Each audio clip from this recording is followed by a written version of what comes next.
ညီမတို့ boss ကအဘတာ11 dual motor 4-seater EVE ကိုဘာလို့ကြိုက်သွားလဲဆိုတော့ညီမကပြပေးသွားမှာဖြစ်ပါတယ်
တော့တစ်ချက်ဖွင့်လိုက်တာနဲ့ hidden door heighten system လေးနဲ့တစ်ချက်ဝင်လိုက်တာနဲ့တကားလေးအလိုလျောက်ဖွင့်သွားမယ်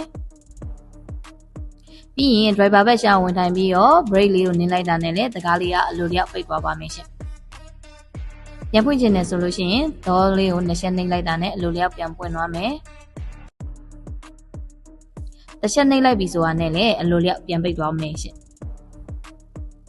ပြီးရင်နောက်ပြီးတော့ infotainment screen မှာဆိုလို့ရှိရင်လည်းအရင်ပြည့်စုံတဲ့ဟာတွေကုန်ပါဝင်မယ် driving မှုဆိုလည်း၄မျိုးလောက်ပါမယ် auto hold တို့ပြီးလို့ရှိရင် side mirror adjust တွေ steering adjust တွေပါဝင်မယ်ပြီးရင်ဒီနောက်ဖုန်းဖွင့်တာ bonnet ဖုန်းဖွင့်တာဆိုလို့ရှိရင်လည်းဒီ infotainment screen ကနေပဲအလုပ်လုပ်သွားပါမယ်ရှင်ပြီးရင်နောက်ပြီး seat မှာဆိုလို့ရှိရင်လည်းထိုင်ကုန် 4 seat ကတော့အပူ AA မဆက်ပြီးရင် moon ဆိုပြီးတော့ပါဝင်မယ်ဖြစ်ပါရဲ့ရှင် moon seat ကတော့ driver နဲ့ passenger ဘက်ရှမ်းပဲပါဝင်သွားမယ်ပြီးရင်ညီမအခု moon seat လေးကို passenger ဘက်ကအရှမ်းလေးကိုစမ်းပြမှာဖြစ်ပါတယ်ရှင်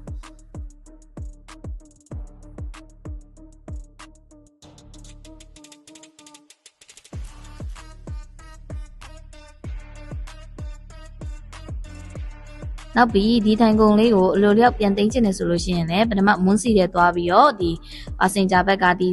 မက်နေတဲ့ထိုင်ကုန်လေးကိုတစ်ချက်နှိပ်လိုက်ပြီးဆိုတာနဲ့အလိုလျောက်ပြန်ပြီးတော့မက်လာမှာပဲဖြစ်ပါတယ်ရှင်အရန်ကိုမှအဆင်ပြေပြီးတက်တောင့်တက်တာရှိရဲ့အဘက်တာ level EV လေးပဲဖြစ်ပါတယ်နောက်ပြီးအပူ AA ဆိုလို့ရှိရင်လည်းကိုလိုသုံးလို့ရရဲ့ 4 seat လုံးလည်းအားလုံးပါတယ်အဆင့်ဆိုလို့ရှိရင်လည်း3ဆင့်ထိပါပါတယ်ရှင်နောက်ပြီးAA ဆိုလို့ရှိရင်လည်းထိုင်ကုန်အပူ A ဆိုလို့ရှိရင်လည်းအဆင့်3ဆင့်ထိပါပါတယ်ထိုင်ကုန်၄ကုန်လုံးကAA ၄ကုန်လုံးရပါတယ်ရှင်လိုအချိန်ကိုအသုံးပြုလို့ရပါတယ်ရှင်။မာဆက်မှာဆိုလို့ရှိရင်လည်းအဆင်ပြေလို့အကျက်လုပ်လို့ရတဲ့၅မျိုးရွေးချယ်လို့ရတဲ့ဟာပါပါတယ်ရှင်။ wireless charger ဆိုလို့ရှိရင်လည်းအခြေတင်မဟုတ်ဘဲနဲ့အနောက်မှာလည်းပါပါတယ်ရှင်။ရှူရိုင်းမှာဆိုလို့ရှိရင်လည်း voice control တွေပါမယ်ပြီးလို့ရှိရင်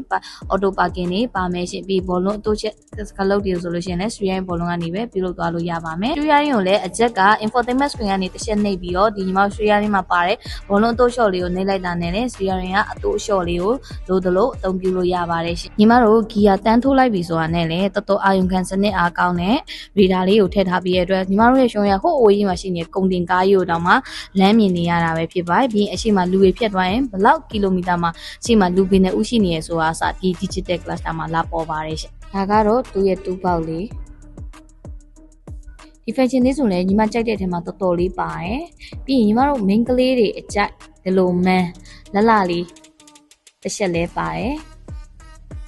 ကားရဲ့ setting ထဲမှာဆိုရင်လည်း safety ဘိုင်းနဲ့ပတ်သက်ပြီးတော့ဒီရှိန်လို့ရမယ့်ဟာလေးဆိုလို့ရှိရင် ambient light လေးဆိုလို့ရှိရင်လည်းကိုကြိုက်လို့ရှိန်လို့ရမယ့်အရာအများကြီးပါတယ်ပြီးရင်ဒီမှာဆိုလို့ရှိရင် side mirror ရှိန်တာတွေပြီးရင်ဒီရှေ့ဘုံနောက်ဘုံဖွင့်တာတွေပါမယ်ပြီးရင်ကားရဲ့ energy နဲ့ပတ်သက်ပြီးတော့လည်းဒီ infotainment screen ကနေပဲတော့ကြည့်လို့ရမယ် driving နဲ့ပတ်သက်ပြီးတော့ဆိုလို့ရှိရင်လည်းလိုအပ်တဲ့ system တွေကိုကိုကြိုက်လို့ဖွင့်လို့ရမယ်ပိတ်လို့ရမယ်ပြီးရင် vehicle step ထဲမှာဆိုရင်လည်းကိုလိုအသုံးပြုလို့ရမယ့် system တွေကအများကြီးပဲပြောင်းပါဝင်ပါတယ်ရှင်ပြီးdisplay ထဲမှာဆိုရင်ကိုလိုချင်တဲ့ wallpaper design တွေအလင်းအမောင်တွေကိုစိတ်ကြိုက်ထားလို့ရတယ် ပြီးရင် sound system မှာဆိုလို့ရှိရင်လည်းကိုလိုချင်လို့အတန်ကိုထိန်းချုပ်လို့ရမယ် system မျိုးတွေပါဝင်နေရှင့်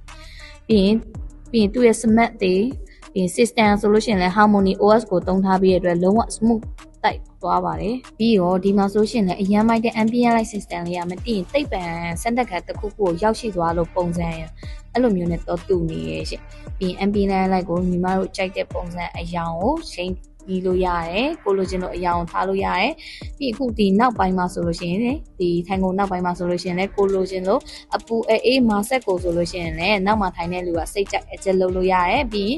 နောက်မှာဝါယာလက်ရှာတစ်ခုလည်းပါဝင်ပါတယ်ရှင့်သူ့မှာတူပေါက်တစ်ခုလည်းပါဝင်တယ်ပြီးလို့ရှိရင်ကတ်ဖိုတာဆိုလို့ရှိရင်လည်းနည်းနည်းရတောင်ပါဝင်တယ်ဒါကတော့အပေါ်ပိုင်းကတ်ဖိုတာလေးဖြစ်တယ်ဒါပေမဲ့အောက်မှာဆိုလို့ရှိရင်လည်းအရင်ကျတဲ့ကတ်ဖိုတာတစ်ခုပါဝင်ပါတယ်ပြီးရင်နောက်မှာလုပ်တဲ့အဲကွန်လေးကလည်းအရင်မိုက်တယ်ရှင့်ပြီးရင်ဒီနောက်မှာထိုင်တဲ့လူရဲ့ထိုင်ကုန်အချက်ကလည်းလိုတလို့မော်တာနဲ့ပဲအသုံးပြုလို့ရမှာဖြစ်ပါတယ်ပြီးဟိုဘက်တစ်ဖက်မှာရှိရဲ့ထိုင်ကုန်အချက်ကဆိုလို့ရှိရင်အရှိရ passenger ကုန်းကိုလည်းအတူလျှော်လုပ်လို့ရမယ်အတွင်းပေါက်ဆိုလို့ရှိရင်လည်းတစ်ချက်လေးနှိပ်လိုက်တာနဲ့ညီမတို့ AC DC တွင်းလို့ရမယ်ပေါက်အတွင်းပေါက်လေးတွေကိုမြင်ရမှာဖြစ်ပါရဲ့ရှင့်ပြီးရင်လော့လေးကိုတစ်ချက်နှိပ်လိုက်ပြီးဆိုတာနဲ့လည်းအတွင်းပေါက်ကလေးပိတ်သွားမယ်ပြီးရင်ဒါဆိုလို့ရှိရင်တော့တက်ချက်ဖွင့်လိုက်ပြီးဆိုတာနဲ့သူ့ရဲ့လုံးဝကြိုဆိုရဲ hello ဆိုရဲစာတန်းကြီးကိုလည်းမြင်ရမှာဖြစ်ပါရဲ့ရှင့်တကယ်လို့လော့တက်ချက်ပြန်ခတ်လိုက်မယ်ဆိုရင်လည်းဘိုင်းဆိုရဲစာတန်းလေးကိုညီမတို့ဒီအရှင်းကနေမြင်ရမှာဖြစ်ပါရဲ့ရှင့် bonnet phone ဆိုလို့ရှိရင်လည်း infotainment screen ကနေပဲဖွင့်လို့ရမှာဖြစ်ပါရဲ့ရှင့် bonnet phone ကနေရာဆိုလို့ရှိရင်လည်းတော်တော်ကိုကျယ်ဝန်းတယ်ပြီးရင်နောက်ဖုန်းဆိုလို့ရှိရင်လည်းလော့တက်ချက်ဖွင့်လိုက်တာနဲ့သူ့ရဲ့ spoiler လေးကထွက်လာမယ်ပြီးရင်နောက်ဖုန်းကိုမော်တာတစ်ချက်နှိပ်လိုက်ပြီးဆိုတာနဲ့လည်းအရန်ကိုကျယ်ဝန်းလာတဲ့ cargo space ကြီးကိုမြင်ရမှာပဲဖြစ်ပါတယ်ရှင့်